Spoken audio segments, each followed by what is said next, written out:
the most stunning thing that an astronaut could say, and I think in this milieu get away with it? Give us the quote. Well, he said two things. At the start of his speech, he compared himself and the other astronauts to birds, to parrots. And he then made a joke and he said, and parrots don't fly very well. Well, what else do parrots do, George? They repeat what they're told.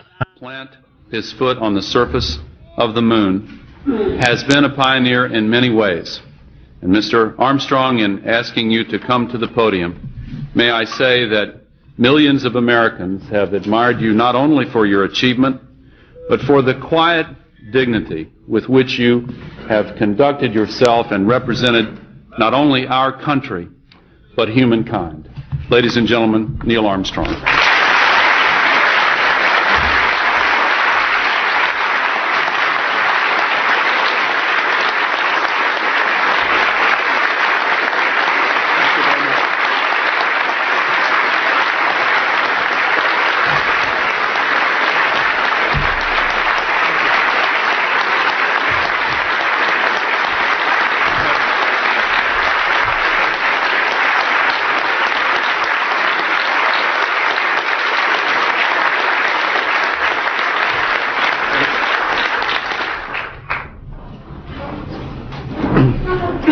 Thank you, Mr. Vice President, Mr. President, members of Congress,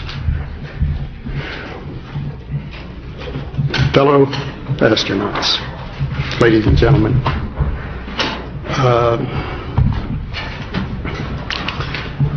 Wilbur Wright once noted that the only bird that could talk was the parrot, and he didn't fly very well.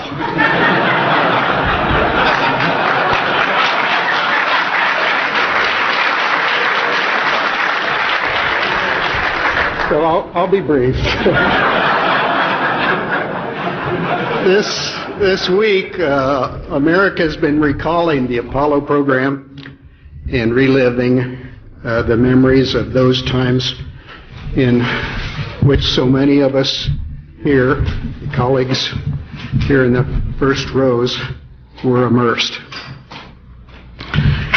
Our old astrogeology mentor, Gene Shoemaker, even called in one of his comets to mark the occasion with spectacular Jovian fireworks.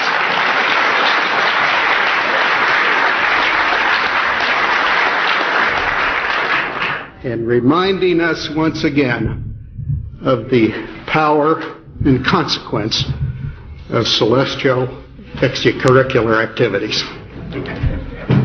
Many Americans were part of Apollo, about 1 or 2 in each 1,000 citizens, all across the country. They were asked by their country to do the impossible, to envisage, to design, and to build a method of breaking the bonds of Earth's gravity, and then sally forth and visit another heavenly body. The principal elements, leaving Earth, navigating in space, and descending to a planet unencumbered with runways and traffic controls, would include the major requirements necessary for a spacefaring people. Today, a space shuttle flies overhead with an international crew. A number of countries have international space programs. During the space age, we have increased the knowledge of our universe 1,000-fold. Today we have with us a group of students among America's best. To you we say, we have only completed a beginning. We leave you much that is undone. There are great ideas undiscovered. Breakthroughs available to those who can remove one of truth's protective layers. There are places to go beyond belief.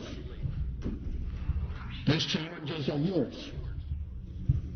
In many fields, not the least of which is space, because there lies human destiny.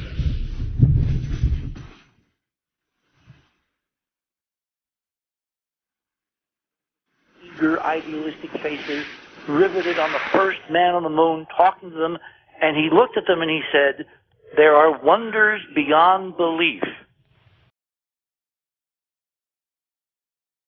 Let's go Delta Psi on. Haven't gotten to 1 minute warning yet.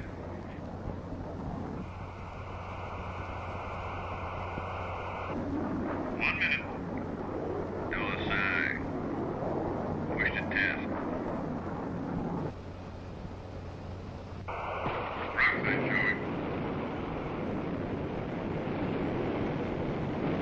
Prime. Igniter ready light. Pre-cool on. Igniter idle. 20 seconds to launch. Everything checks here. Your position is good, Joe. Pump idle. Good pump. Good igniter. Ready to launch now. Good light. Okay.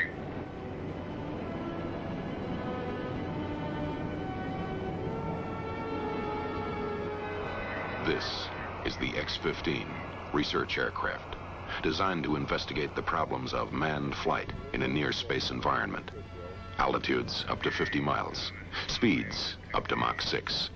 High-speed aerodynamics, aerodynamic heating, structural design, aircraft stability, and control in space and re-entry. This was the kind of information it was to provide, and provided it did. Here's the story. 57,000 pounds of thrust with a throttle attached. No engine like this had ever existed before, but Thiokol built one for the X-15.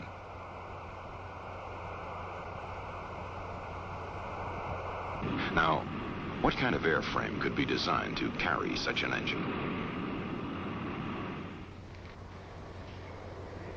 The X-15 was designed and built to take the stresses encountered at hypersonic speeds, to go to extreme high altitude and to beat the heat, survive the extreme high temperatures that build up on the wing, fuselage, and tail during the re-entry to the Earth's atmosphere.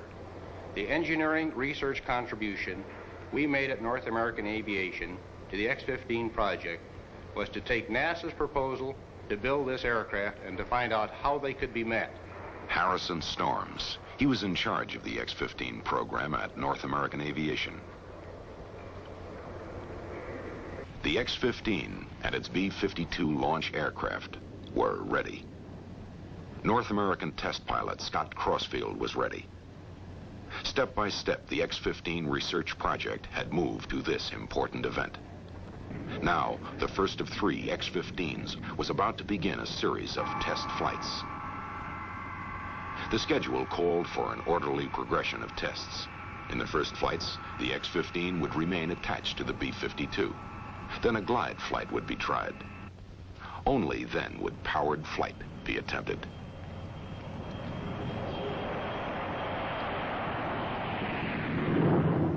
This careful program of flight tests, flown by pilot Scott Crossfield, proved the X-15 would do just what its designers hoped she would. From March 10th, 1959 until late 1960, when we delivered the 3rd aircraft to the Air Force, I made 14 captive flights, 1 glide flight, and 10 powered flights. It was all pretty much routine. We, North American that is, went up there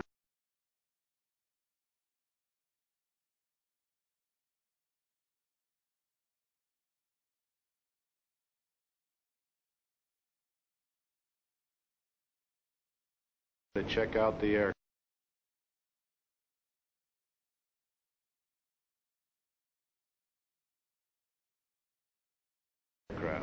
To check out the systems, to see how she handled and whether or not she'd meet the specs before we turned her over to the Air Force.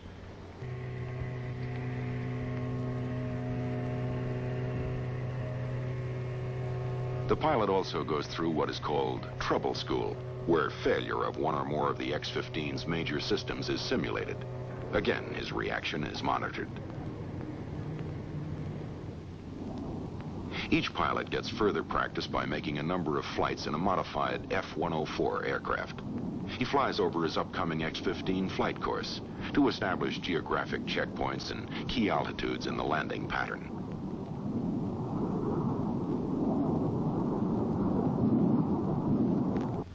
The range consists of a master station at Edwards and radar stations at Ely, Nevada and at Beatty.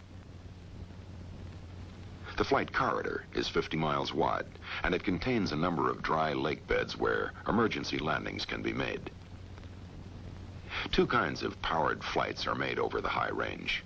One, a ballistic type, high-altitude run up to and even above 250,000 feet. And two, a high-speed run made at a lower altitude, usually 60 to 70,000 feet.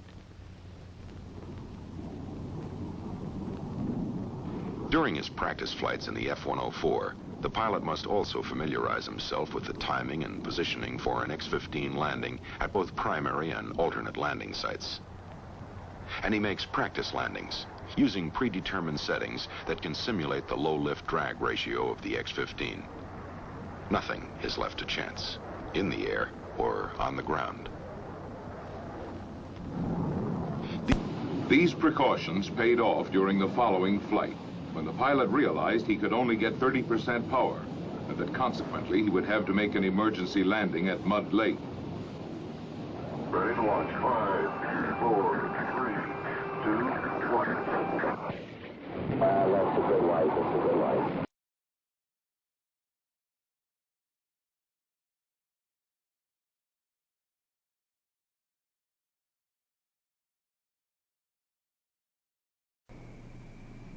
On a hot day, more than 12,000 feet of runway is required to achieve liftoff at 170 to 180 knots.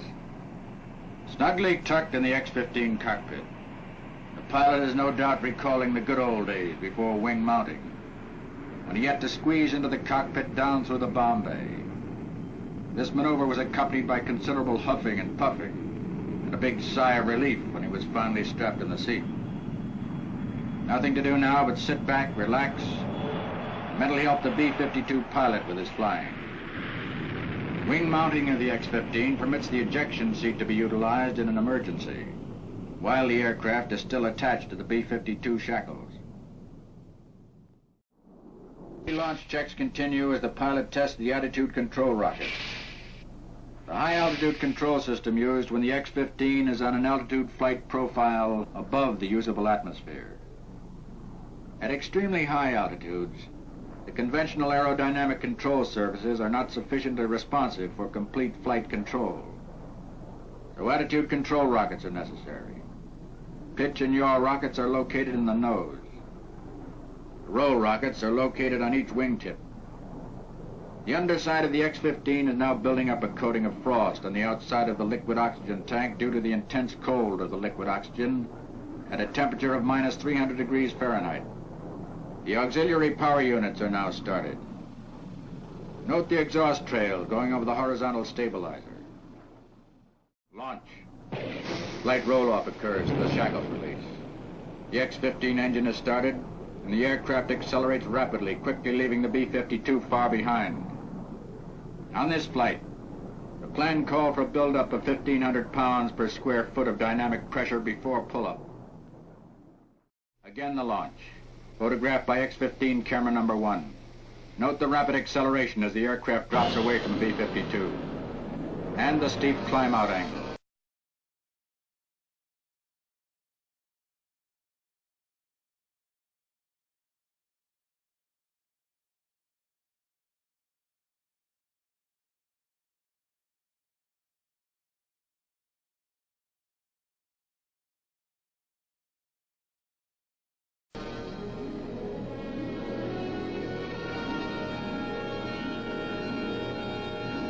Speed brakes are extended to permit longer burning time of the engine propellants and provide added aircraft stability during re-entry.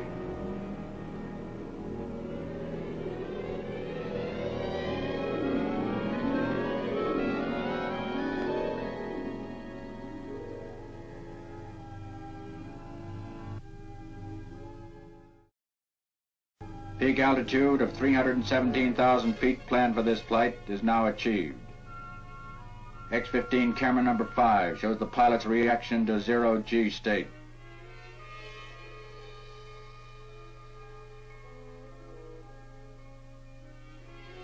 Camera number 6 shows the control panel and the weightless condition. Note the pages on the pilot's flight checklist. planned peak altitude accomplished, the aircraft starts on the downhill side of the parabola. As the descent angle increases, the horizon gradually disappears out of the picture.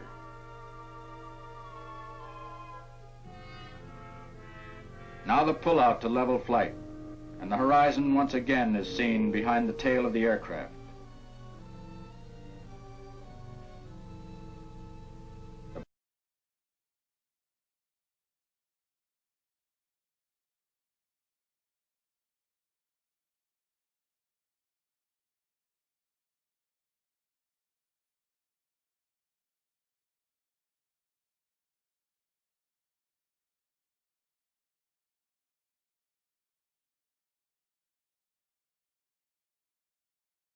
The pilot banks the X-15 to visually judge for himself the landing site relative to his position.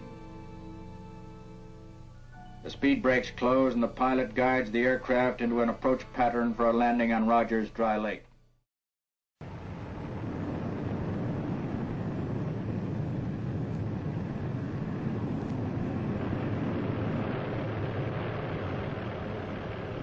The X-15 research project has long since achieved its original goals. The aircraft has been flown successfully more than 120 times, and although setting new records wasn't its purpose, it has set a few along the way. Altitude, 67 miles. Speed, Mach 6, 4,104 miles an hour, the highest and fastest a winged aircraft has ever flown.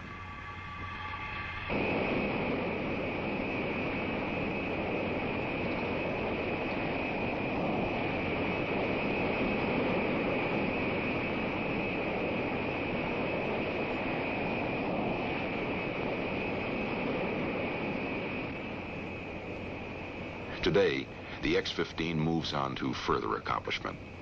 But now the Thoroughbred has become a workhorse, carrying a heavy payload of instruments, undertaking studies of the near-space environment possible before only with unmanned satellite and rocket-borne probes.